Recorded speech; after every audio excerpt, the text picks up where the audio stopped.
here's the story. So I covered this a little bit ago. Sales soar for mouse after its banning in Tennessee. So a Tennessee school board decided, because they're intelligent, to ban the graphic novel Mouse by Art Spiegelman. I'm so sorry. I've not actually read Mouse, but maybe I would. Maybe I should. Maybe I'll do like a live reading. I don't know. Probably not. But anyway, now, what did this Tennessee school board ban it for? Because it has adult language. So we didn't ban it because it's, about the Holocaust. No. We banned it because they said fuck. Right? It's not the Holocaust. It's not like, the people we support doing bad things and that's why we're banning it. No. It's because they said the fuck word. You can't say fuck. What's worse? Fuck or the Holocaust? Well, in Tennessee, in this particular school board, fuck is worse than the Holocaust. But anyway, let's continue. Let's actually start reading this. Just days after the banning of Mouse by a Tennessee school district made national news, 2 editions of Art Spiegelman's Pulitzer Prize-winning graphic novel about the Holocaust have reached top 20 on Amazon.com and are in limited supply. Mouse was number 12 on Amazon as early Friday morning and was not available for delivery until mid-February. Wow. The complete Mouse, which includes a second volume, was number 9 and out of stock. So there's the complete as well. There's like a second edition. Neither book was in the top 1,000 at the beginning of the week. Earlier this week, the McMinn County School Board in Tennessee voted to remove Mouse due to inappropriate language. Oh no! They said the fuck word! And an illustration of a nude woman. Oh no. According to minutes from a board meeting, Spiegelman's autobiographical book, winner of the Pulitzer in 1992, tells of his father's experiences as a Holocaust survivor. The board's decision came amid a wave of conservative-sponsored legislation and other action to pull books from schools and other banned works, including Toni Morrison's The Bluest Eye and Harper Lee's To Kill a Mockingbird. So again, folks, this is the party of free speech.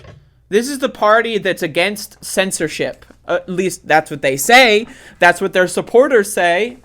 When's the last time you've seen one of these free speech warriors that, someone asked me to use a gender pronoun that I'm not familiar with because I'm uneducated and illiterate. How dare they?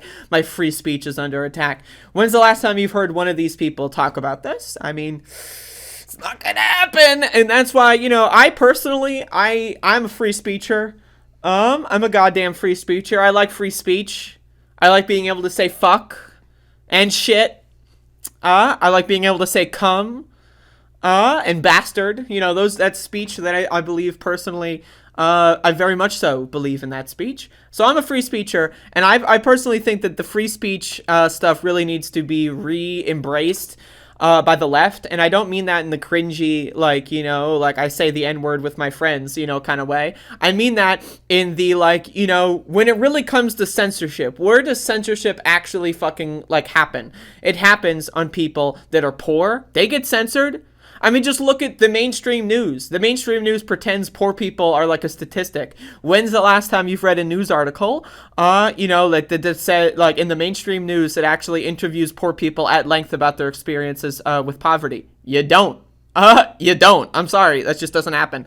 And so again, poor people get censored every day. When you don't get, picked for a job interview because you have crooked teeth, that's censorship, right? So, and that's again, free speech ultimately, what free speech requires is to abolish hierarchy, right?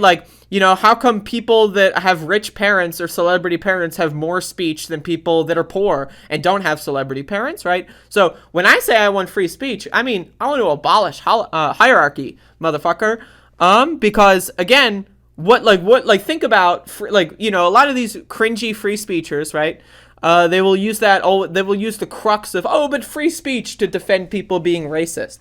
How is racism free speech, right? Like if you're making a joke, that's one thing, right?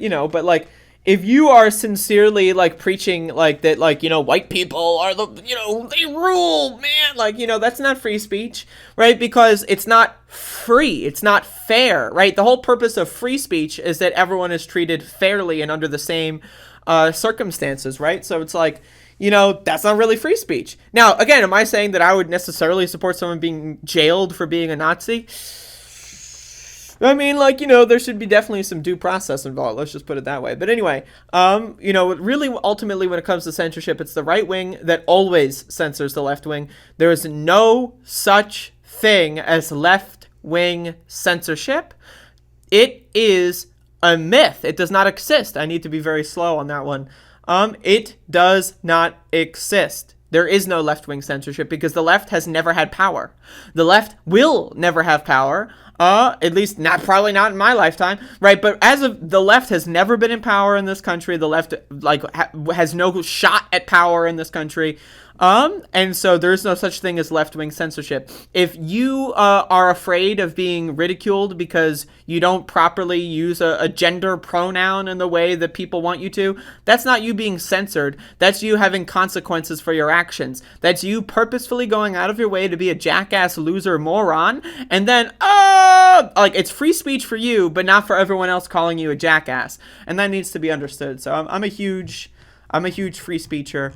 And again, it's the right that's always doing this stuff. It is the right that's always projecting, and they're always trying to muddy the waters. Why do you think the right has muddied the waters of free speech? When you hear the term free speech, when you hear the term censorship, why do you always immediately think of cringy right-wingers? It's because they want to muddy what those words mean. They want to muddy the terms. They want to muddy what, the First Amendment means, right? They don't support freedom of the press, but whenever they can, when Joe Biden calls Peter Doocy a son of a bitch or something, right? That's the biggest scandal in the world. But when Donald Trump, tries to has the CIA kill Julian Assange, crickets. They don't care about that, right? So again, it's always try to muddy the waters to get people to cringe at the idea of free speech. Because ultimately, what does that do? It makes you think, free speech is stupid. If these right-wing morons are advocating for it in such a stupid way, then free speech must be stupid. Wrong. And that's exactly what they're doing it for. So again, they will always project, they will always lie. And so fuck them in the face. That's what I have to say.